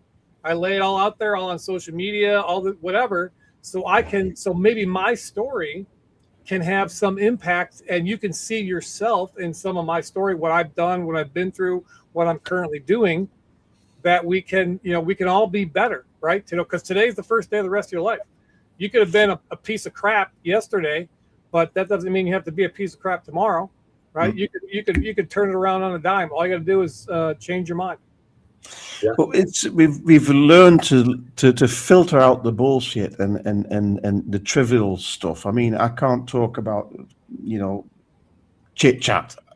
There's a lot more things going on in the world. The norm is not a term that I like to use. But with the lack of a better term, but we filter out the nonsense. There's so much distractions going on, in the world that we don't take notice of it anymore, and it's all to do with ego as well, eh? Oh yeah, it's ego based, and it's all career and having a lot of money. That's not important. It's far more. It goes far deeper than this. So 100% it does. 100%. And that's been, I think, some of the Achilles heel, if you will, us as the conservative movement, you know, whatever label you want. I hate those freaking labels, but whatever label you want to put on it, we're the free thinkers, right? And so everybody's got their own ideas. And when this whole thing started, and I'm not, you know, begrudging people for earning income or, you know, trying to make money by doing what they're doing, because it does take a considerable amount of time and some expense to be able to, you know, put stuff out there. So I'm not begrudging them, but like you'd mentioned, Stephen, the whole ego thing and about making money, you know, there's Patriots, Paytriots. There's a lot of those guys out there that, you know, every time you turn them on, they're pushing, selling, promoting, you know, schlepping this product, that product, you know, and you know, like I said, I don't begrudge them for that, but you know, we have to keep our eye on the prize, and there is a bigger situation, a bigger task, or a bigger result that we're looking for. And you know, if we do things right, you know, God's going to take care of us. The universe is not going to let us. You know, we got to change our mindset. We can't live in that scarcity mindset. We got to live in an abundance mindset. But you know, as things move and things change, the playing field will be level, and more opportunities will arise for everybody to do anything that they want to do. And you know, the money will come. I mean, money isn't everything, but it's an illusion. It's an illusion. It is, yeah, and it's most of it's fake, phony, and false. But you know, from my personal experience, being just completely honest, the times in my life when I had more money seemed to be a little easier than the times in my life when I didn't have two nickels to rub together. You know, so having some resources isn't a bad thing, but it's not what our focus should be. Yeah, exactly that. Let me just add, because I forgot to say this, that Donna's the founder. Elisa, myself, and Mark Abrahams will be hosting this. And like Bruce just said there, he's, you know, Bruce may pop in. Charles Foxtrot, who, you know, wrote the book Why Nothing Can Stop What Is Coming, I think he's coming over. So there'll be other people there as well. There is options to buy, you know, a VIP ticket, so you can come and have a VIP dinner on the Saturday night. But you know, if you stay in the hotel or you're local and you come in for a drink, most of these people will be about, and you'll be able to, you know, chat with anyone. And it's, you know, just a beautiful thing. And I just want to say as well, two things. Number one, I used to absolutely adore Kirsten W. and her delivery. She was one of my favourite people to watch.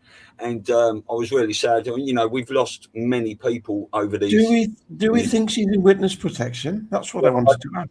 I don't know. I'd like to think so, but there's no way to prove. I mean, my gut, because I knew her so well, and I could go and tell you a really mind-blowing story, that I think that she was taken out by the deep state, because knowing her and the way things went and how that whole lead up until where she was in the hospital in California, you know, the whole story, that more when things.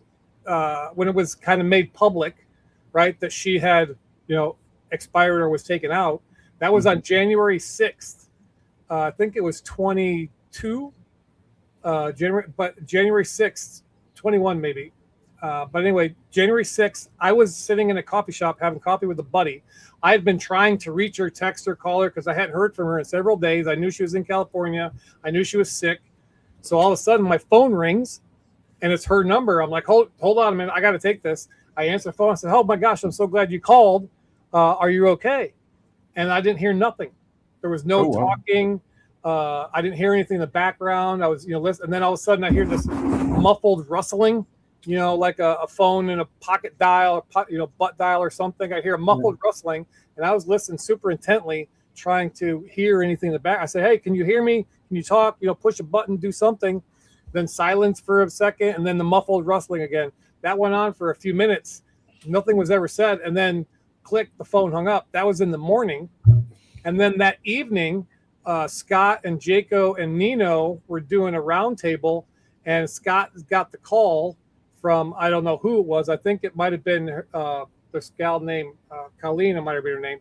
Anyway, called him and told him, hey, this is what's happened. And so that's when he broke it out on their podcast.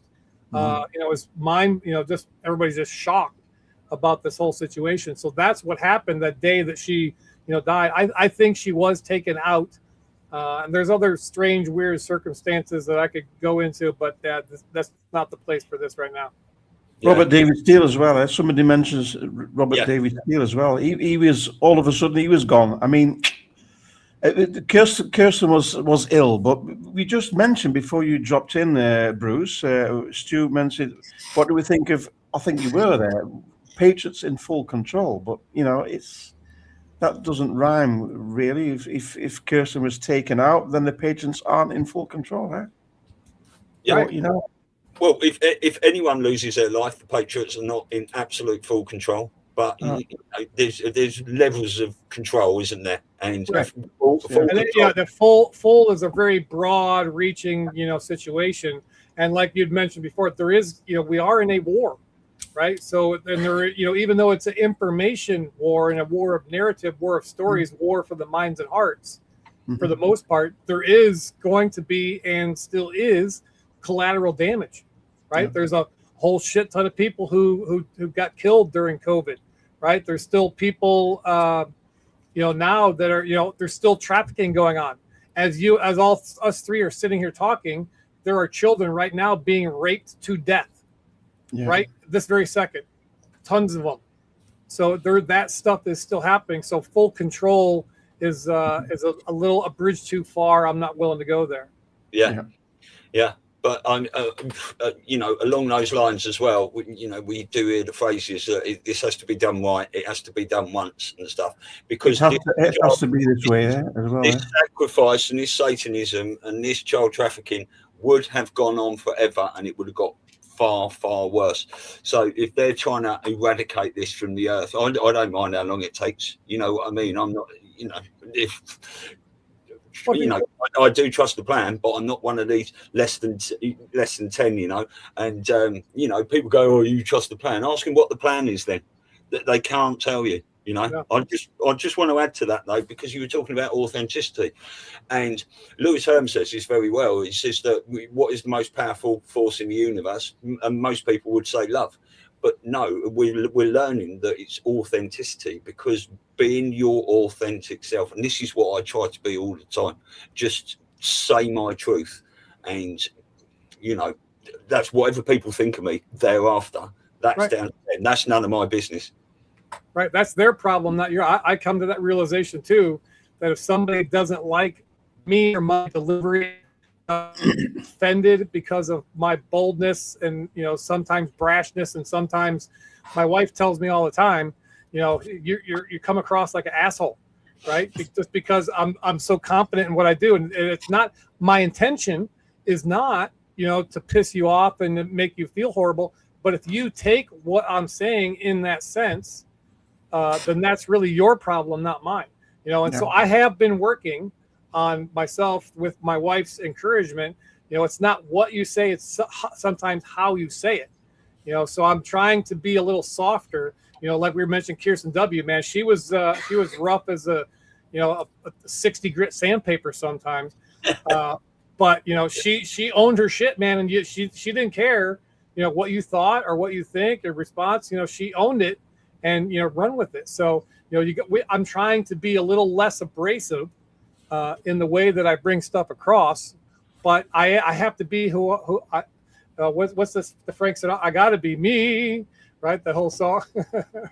Yeah, that's the thing with social media. There's so many people out there pretending to be someone else. Oh yeah, you know, it is dug people. I would absolutely. I've had so many accounts banned. You know, 8 Facebooks and YouTubes and TikToks and Twitters. It's quite worrying thinking how some of these people would cope, actually. But I'd love it all just to be shut down. I would love to see, you know, it doesn't say 10 days of darkness in the Q drops. I would like to see some period of time where, you know, Trump does the tweet and we see the EBS and all that sort of stuff. But I would love the internet just to go off. A lot of people would learn some serious lessons very quickly. And it was set up that way, I believe, on purpose. I mean, we know, you know, Facebook was DARPA LifeLog, right? Yep. They said allegedly closed that program, and then seemingly the next freaking day, here comes Mark Zuckerberg out of his garage. Hey, look what I got. right? So he's a complete setup and tool. But this whole Facebook thing, the addiction, the dopamine, the scroll, I mean, the distraction, with the internet and all these social media programs, we think we should be more connected to each other than we have been forever. But like you said, there's so much catfishing on, so much fake stuff, so much AI. I saw a study, and I wish I would have remembered the source, but somebody did some study somewhere, and I'll have to find this because I need to back this up when I say it. But close to 50 or even just slightly over 50% of the people that we're fighting with online in the comments and stuff, they're bots. Yeah, they're not even real fucking people. So we're fighting with these bots and this AI stuff when and they're all this social media, internet connections, but there's a more disconnect from individual and humanity than there has been, I think, in many, many years. Well, I think when Elon, sorry, Stephen, just quickly, I think when Elon took over Twitter publicly in the mainstream narrative, they found, I think Joe Biden had 22 million followers, didn't he, on Twitter? And they found out that half of those were bots. Yeah, Stephen? Yeah, I've got a short clip here down here, Stu, to play in a moment. It's about Trump talking about. But we're leading by a lot with AI. We want to keep it that way. We want to regulate, but we want to have it regulation where they can continue to lead, not regulation that's going to stifle a very important industry. I think maybe bigger than the internet, bigger than anything anyone's seen. And we're helping in that regard, especially with regard to allowing them to produce their own electricity, which everyone thought was crazy that it would never be approved. We're getting them fast 2- and 3-week approvals. They're building some of the greatest electric plants anywhere in the world because our grid is old and tired and weak, and they're actually giving the excess electricity into the grid, but they're building power plants that nobody's ever seen anything like it. We're not using the power from the grid. We're using brand new power, so it's a great thing because that misconception has been out there that we're taking electricity. We're actually creating electricity, and that's something I was proud of because that was my idea. Nobody believed it. Actually, it went along for 2-3 weeks. I said, how come these guys aren't submitting? Well, they thought that you were just kidding because that's the way it's been in this country. Nobody would ever say a thing like that. But no, they're building power plants, the likes of which, all different, fueled all different ways, but the likes of which we've never seen. The people that are in the power business said we're seeing things that we've never seen before because a very high level of intelligence is doing it. So it's been great. Okay, any questions? What's he talking about here? Yeah. There's so much in that one little clip. Oh my gosh. So when and that was about the AI thing. And here's the thing, my personal viewpoint on AI. AI is a tool, just like a weapon for the Second Amendment, a knife, anything. Yeah, it's a tool. So it depends on the hands that it's in and the intention that you have for it. It can be used for good or it can be used for evil. Mm-hmm. And so now this whole AI push that he's pushing with his executive orders, and then couple that with the other one that everybody just lost their freaking mind on X and everything when he talked about the White House was posting Q stuff. It was that executive order about quantum. We're gonna have the scientists by 2030. We're gonna get into this quantum. This is all we've had that stuff for years. So this is just all the public release. He's using this executive orders and this things that he's doing to finally release the technologies that we know we've had. They have had quantum computers. There's AI, super intelligence. That line he said, the intelligence we've seen nothing like this before. Electricity like we've never seen before. Maybe I can't prove, but maybe moving towards some more of the Tesla type energy. That could be what's going on. But this is just a way to seed the consciousness of the population to be able to release the things that people in the wake have been talking. We've been talking about this stuff for years, but finally we're even starting to see it coming out into the public, public ether, and seeding the consciousness of people to prepare them for what's coming. If you take the energy away from the cabal, the globalists, it's done. It's finished. Yeah. I mean, John G. Trump was his uncle, and he was besties with Tesla apparently. Yeah. And we know about the patents. So yeah. Who knows, huh? Well, for sure, we've been in a. For people watching, we've been in D class for a long time. It hasn't hit the norm is how we'd like the D class to hit them. You know, like a Fauci and Bill Gates arrested at the same time, things like that. But Fauci pleading the fifth 111 times is all building up to that. You know, and now what have we seen? Fauci's top advisor has just been arrested and sentenced to jail. Morins, wasn't it? So did he squeal on everyone? This is for Normie Land, for them to start.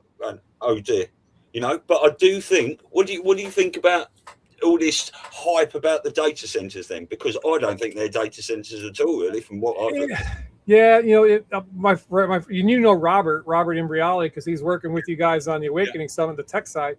So him and I have, you know, talked about this stuff, and with the data, it's not the data centers, and I believe there's a lot of misinformation, and this fight, you know, against the data centers is fabricated, because if you look at what they're doing in certain areas, it's super beneficial.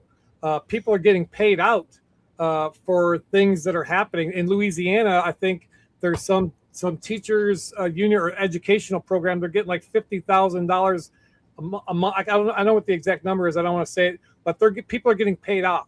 You know, not to be quiet, but getting a benefit of these data centers. And so the fact the Trump accounts as well, eh? Yep. That's all leading into the sovereign wealth fund, all this stuff. You know, we've been, you know, so the data centers, they're not, and then the fact they're using up all our water and all of our electricity. If people really did some research into it, their waters that they use to cool all this stuff, it's a closed system. So it's not like the water comes in, one pipe runs through and it comes out all hot and contaminated. They got a system, it's all closed system. And so they're not using as much water as it's purported to be. You know, I'm not crazy about the land usage, but these things are massive. But what their ultimate purpose is, you know, depends on which side of the aisle you're on, right? They're using to collect data on us, you know, for the surveillance nanny state with all the flock cameras and all that other stuff. Or because these AIs, that's what they're talking, they're data centers to grow the AI. They don't need that much. They don't need, you know, multiple football fields of servers, you know, to be able to do what they need to do. The technology is going much smaller. I'm not saying you can, you know, fit ChatGPT, you know, on the palm of your hand and all that, but the debate and the concern behind the data centers and all that stuff is not what it's cracked up to be. I haven't figured out exactly what the deal is yet, but something's fishy. Is all I'm saying.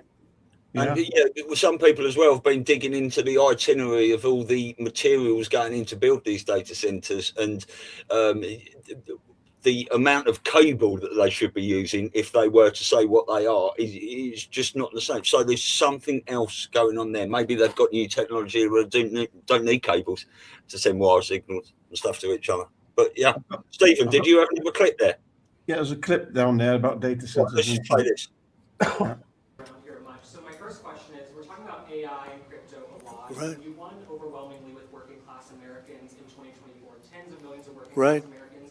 Many of them, they say, we love President Trump, but we're still cautious about AI and crypto. What do you say to those who are still reticent to embrace this? So I think it's a great question, and I think it's going to create a lot of jobs. It's going to create success. It's going to create tremendous innovation medically. I mean, they're coming up with already, amazingly, they came out with something today that I looked at it having to do, I won't go into the details, but having to do it with a pretty unstoppable disease, and all of a sudden they're coming up with answers that they never thought were possible and things that they never even would have thought about. So I think it's really creating jobs. And I can tell you one thing, if you look at our construction jobs right now, because we're building more plants, factories, things that really have something to do with the AI, but also car factories, car plants, they're moving into our country. Honda just announced, Toyota just announced they're moving their operations from Mexico, from Canada, from other places. We, by the way, probably have a deal with Canada. You probably saw that. Very major tariffs were going on to Canada today. We delayed it for 3 days because I think we have a deal with the Prime Minister, and good deal for everybody. So that's good. But the construction jobs are enormous. We're building the biggest plants anywhere in the world. And I can say if I were the mayor of a town or the governor of a state, and I had a chance to get a big plant in, an AI plant or a data center, I would absolutely want it because the jobs are enormous and the money paid, the taxes paid are just enormous. And if you don't take it, you're going to be left behind because there are plenty of places that want it. So I would say that maybe it can use a little public relations help. But if I were a governor or mayor, I would want that plant in my community. And many of them are designed in a very beautiful way. It's really very positive. Okay, thank you. Leave that up, Stephen. Do you know who that is there right in the back right? Standing on the back. Brad Garlinghouse. Oh yes, it is. he was the only guy represented there. So I mean that's a little bit of a tell too. If you don't know who he is, just think Ripple. XRP replacing the SWIFT system.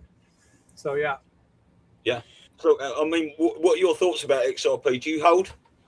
Oh yeah, 100%. That's pretty much the only thing that's in my bag is my XRP. I got mine when it was between 20 and 30 cents. So I got enough of it that when it gets to some reasonable amount, that it should be very, very good. When that's going to happen, I don't know. You don't want to buy into all the BS that you see these guys, saying, "Oh, it's going to be $10,000 a coin by the end of the year." No, that's bullshit. But there is, if you look at the research and the truth behind it, during all of the SEC, the government suing them and all the different things, for years now, Ripple has been behind the scenes going around the world developing deals with countries, companies, all kinds of stuff to be able to set up the infrastructure that's behind the whole deal. And so XRP is going to be the business to business, right? The big transactional for institutional. That's the word I'm looking for. Institutional transactions and movement of money. The XLM is going to be more of the peer-to-peer where we can trade, get back and forth for whatever services or goods we want to do for. But, this is just my opinion. I'm not giving any financial advice to anybody. But yeah, I am all in on most anything Ripple. Yeah, I'm not convinced at all about crypto. It's all digital. We know the CBDC. As Trump has said, he doesn't want CBDC. But my feeling, I'm not into crypto. I don't really do anything with it. I mean, I'm a believer of gold and silver. I think that's absolutely must. As soon as digital or crypto creeps in, cash will disappear, and then we're in a digital prison. We'll never get out of it. So I don't know. I don't know. I'm not so crypto-minded, really. Yeah, I think the thing is with XRP, XLM, and these other ISO 222 coins is that they are actually going to be backed by precious metals. How can you back something that's digital, Stuart? I still don't understand that. It's all, you can. I'll be honest with you, I don't understand the in and outs of it myself, but it's like betting on a big horse race, right? You've got to. That's how the banks have been able to con us. It's all programmed. You can put 6 digits in there. You can put 6 zeros behind a certain number and create your own money from thin air. That's what they're doing now. Or am I wrong, Bruce? What do you think? You're right. I don't know how it's going to work, but obviously I've looked into it. I was telling people to buy Bitcoin. Years ago when I was buying Bitcoin, it was £45. That was about $60 for a Bitcoin, and I had to get them through eBay. But I only had 3 years ago. I haven't got them anymore. But my last bit of Bitcoin I put into XRP. When I was sort of like.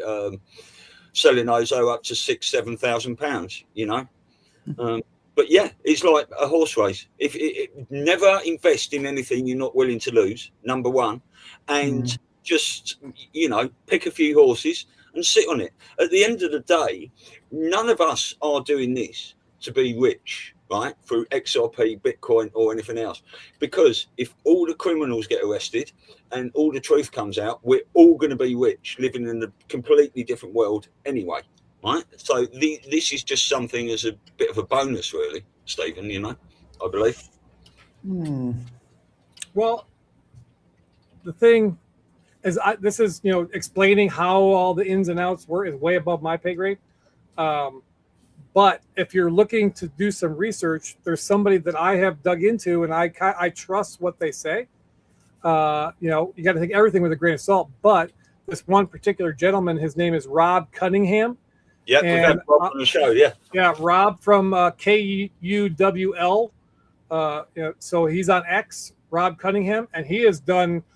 He'll be able to explain it to you like a fifth grader, so you can understand. And I understand still people's distrust, you know, concerning the whole digital thing, because it's a tool, and it depends on the hands that who's it's in, right? It can be a digital prison where you can, you know, go the social credit score situation. Well, if you've done too much, you have too much of a carbon footprint, all of a sudden they turn off all your shit and you can't do nothing, right? You know, so there's that aspect. And or you're a podcaster, you know, and you yeah, and just turn everything off and lock it up. I mean, they're doing that now with the vehicles. I read, you know, with these automatic shutoffs. If you miss a payment on your car, they can push a button and turn off your shit no matter where you are. You know, so there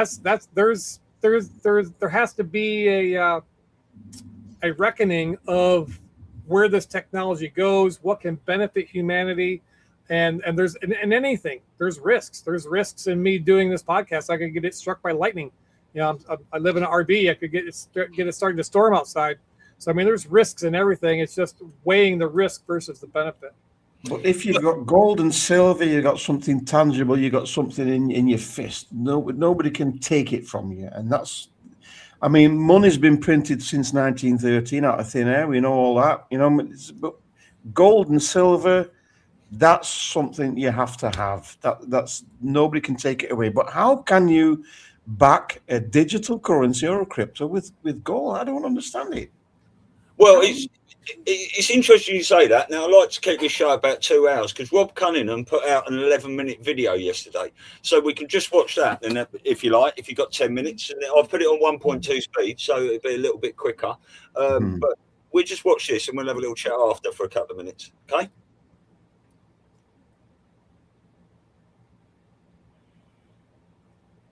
Imagine an old kingdom, not merely a kingdom of land, but a kingdom of money. Its castle stands in London. Its influence crosses an ocean. Its power does not depend primarily upon armies occupying foreign soil. Its greatest weapon is far quieter: debt. The kingdom discovers something extraordinary. Control the measure of value, and you can influence almost everything measured by it: labor, property, industry, government, markets, war, peace, even time. Because whoever controls money can place a price upon the productive hours of another human being.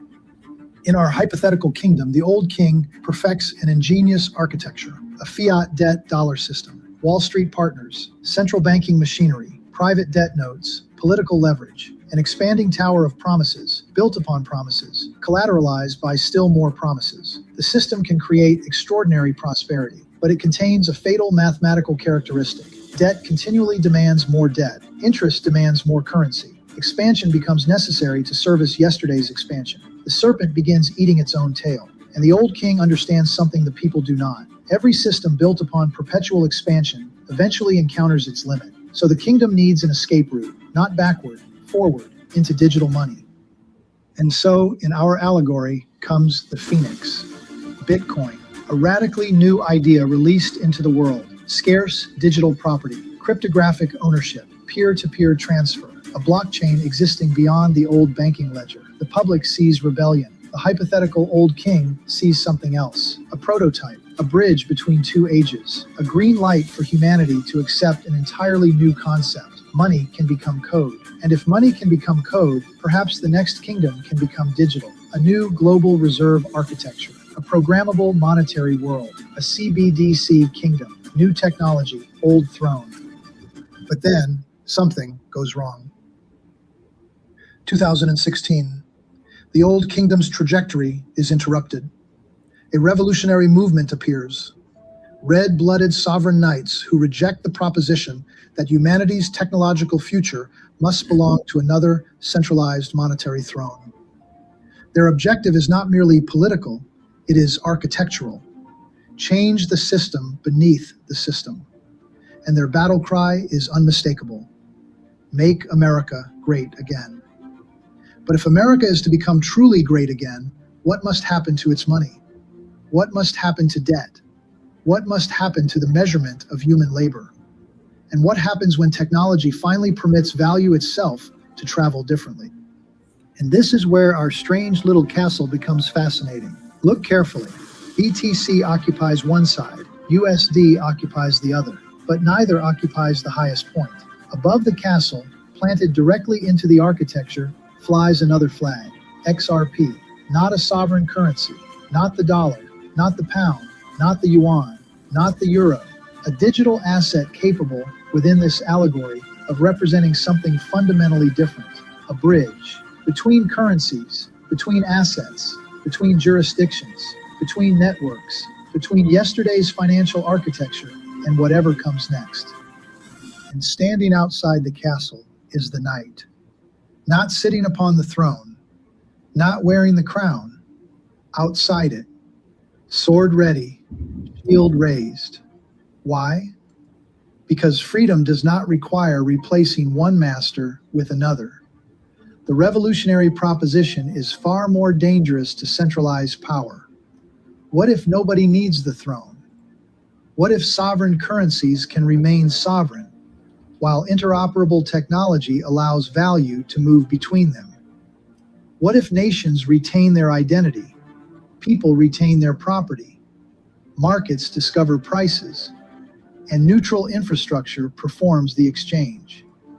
Then the greatest revolution isn't determining who becomes the next king. It is discovering that the world may no longer require a monetary king at all. Thousands of years before blockchain, civilization understood the principle. A trustworthy society requires an honest measure. Scripture repeatedly returns to honest weights and honest measures, because corruption of the measure corrupts the exchange, and corruption of exchange eventually corrupts civilization itself. Imagine then America's revolutionary objective in this story: not destroy the dollar, redeem its measure, restore soundness, restore confidence, reconnect currency to honest value, gold, real assets, real production, real energy, real labor, and simultaneously build open digital rails capable of moving that value around Earth at the speed of information. Ancient principle, 21st century technology, honest weights and measures at digital speed. But how could such a revolution possibly unfold beneath an entrenched information system? You cannot simply announce every move. You cannot explain every strategy. And you cannot expect a population conditioned by generations of institutional narratives to understand an entirely different architecture overnight. So our hypothetical revolutionaries developed something unusual: cryptic communication, symbols, questions, patterns, timing, breadcrumbs, and a fuzzy bear, part mascot, part riddle, part signal, a strange invitation to ordinary people. Look again, ask another question, compare the dates, study the architecture, follow the money, and most importantly, think for yourself. Because the most important strings in this castle aren't attached to money, they're attached to perception. Tell people what is possible, and you influence what they attempt. Tell them whom to fear, and you influence whom they obey.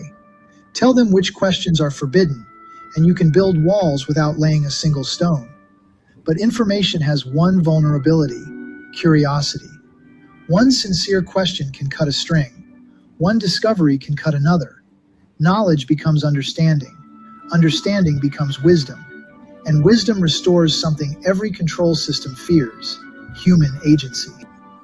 And perhaps that is the greatest twist in our hypothetical story.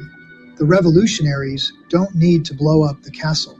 They make its monopoly obsolete. The walls remain, the institutions remain, the nations remain, the currencies remain. But the architecture of compulsory dependence begins disappearing. What replaces it? Choice, competition, interoperability, transparency, sound value, mutual consent, and technology that serves sovereign people instead of sovereign people serving the technology. And this is where the story becomes larger than London, larger than Washington, larger than Bitcoin, larger than XRP, larger even than money, because money was never supposed to be the purpose of life. It is a measure, a tool, a means of exchanging human creativity. Imagine what becomes possible when the tool stops dominating the craftsman, when technology reduces friction instead of manufacturing dependence, when prosperity comes increasingly from creation rather than extraction, when a waitress, an engineer, a farmer, a veteran, an entrepreneur, and a Wall Street executive stand before the same fundamental principle. Your life belongs to you. Your choices matter. Your labor matters. Your creativity matters.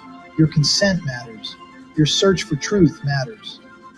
Maybe this picture is merely a cartoon. Maybe it's a riddle. Maybe it's an allegory. Or maybe, for those willing to look deeply, it poses one extraordinary question.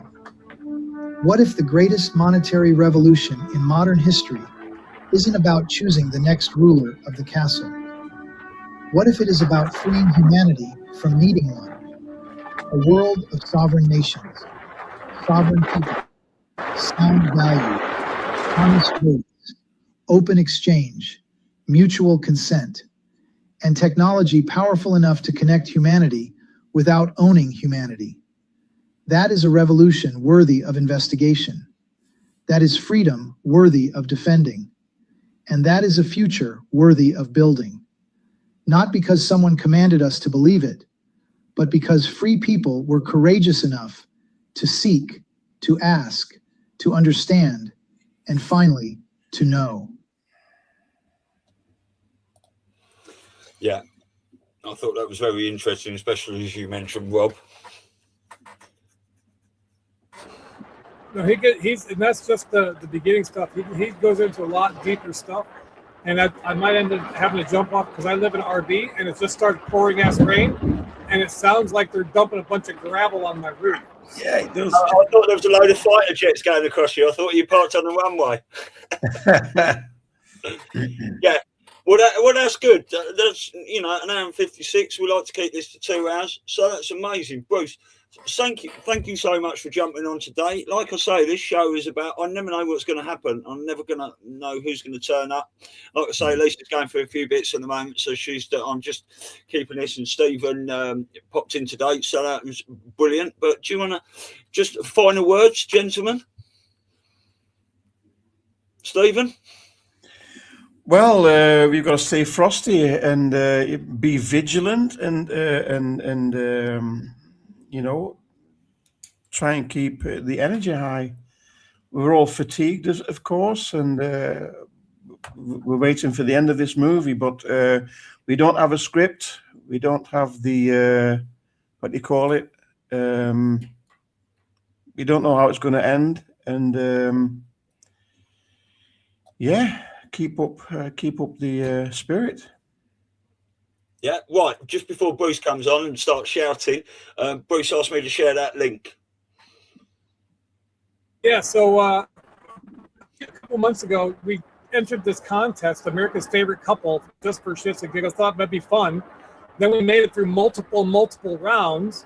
Now we're in the quarterfinals. All it's about is people sharing our story. I'm married 42 years. I was 16, she was 17. I've been sharing on Facebook a lot of the stories from our life. And you can vote for free as long as you have a Facebook account. You can verify your vote, make sure it's not bots or anything. But this weekend, they got 2x votes for the whole weekend. So you can go there, the link, americasfavcouple.org/2026. Is it? I think a massive hailstone just hit his microphone. No, his internet. What I'm trying to think of is mobile Starlink satellite dish. Yeah, I don't know where he is. Okay, everyone. Well, what I'm going to do is I will put that link in the YouTube chat and the Rumble chat now for everyone.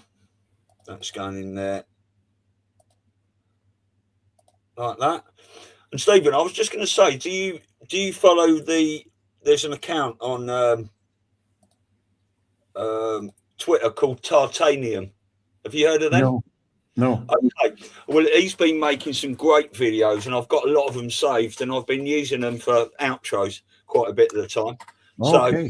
So I've got a little one to play at the end. It's only 3 minutes long, but they are fantastic. So I just want to say thank you, everyone in the chat. I will download the chat after and go through that and have a look. I've got those 2 links on YouTube and Rumble. But yeah, Stephen, thank you so much for joining me today. That was a great show, wasn't it? It was a pleasure. It was a pleasure. Yeah. I hope Elisa, gets better soon, and I'm always happy to jump in and stand in for her when necessary. So, Beautiful. Okay, thank you. Well, everyone in the chat, we love you. As Stephen said, stay frosty, keep your head on a swivel, and enjoy the show. And where we go, one we go all.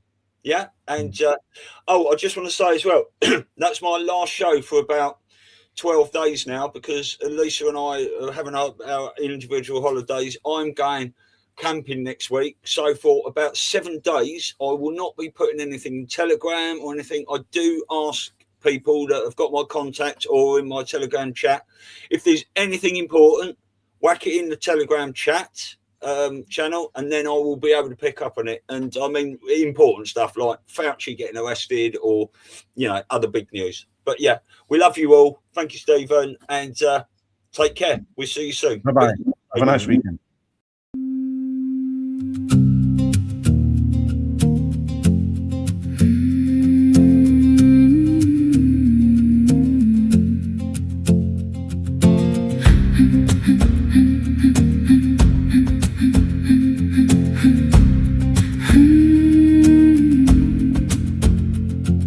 Anonymous posts dropping, hidden predictions, proofs confirming, lies and deception fading, sleepers around us waking, storm of disclosure brewing, brilliant light of truth shining, endless web of lies crashing, sound of real justice rising.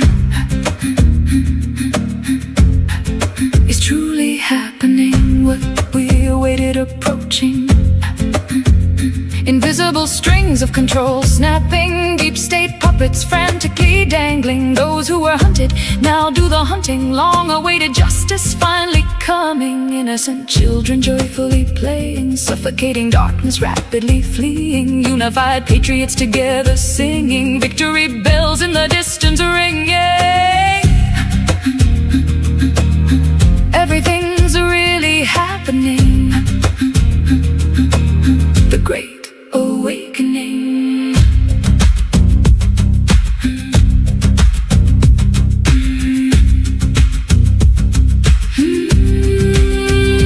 Desperate media keeps spinning, false narrative rapidly breaking. Whole weary world in suspense keeps turning. Cue drops keep perfectly proving. Masterful plan was never once failing. Hidden timeline of fate revealing. Forces of good steadily winning. Endless victory, not just fleeting. Evidence piles are relentlessly mounting. Cue crumbs from years ago keep confirming. Corrupt old cabal visibly crumbling. Arrogant elites nervously squirming. Mainstream illusions totally failing. Brave heart patriots boldly rising. Entire planet is quietly transforming. Wave of awakening spreading. It's happening now. We're living the happening. Trust the plan, it's happening. Storm is happening. We are the happening. Where we go, one, we go all. It's happening.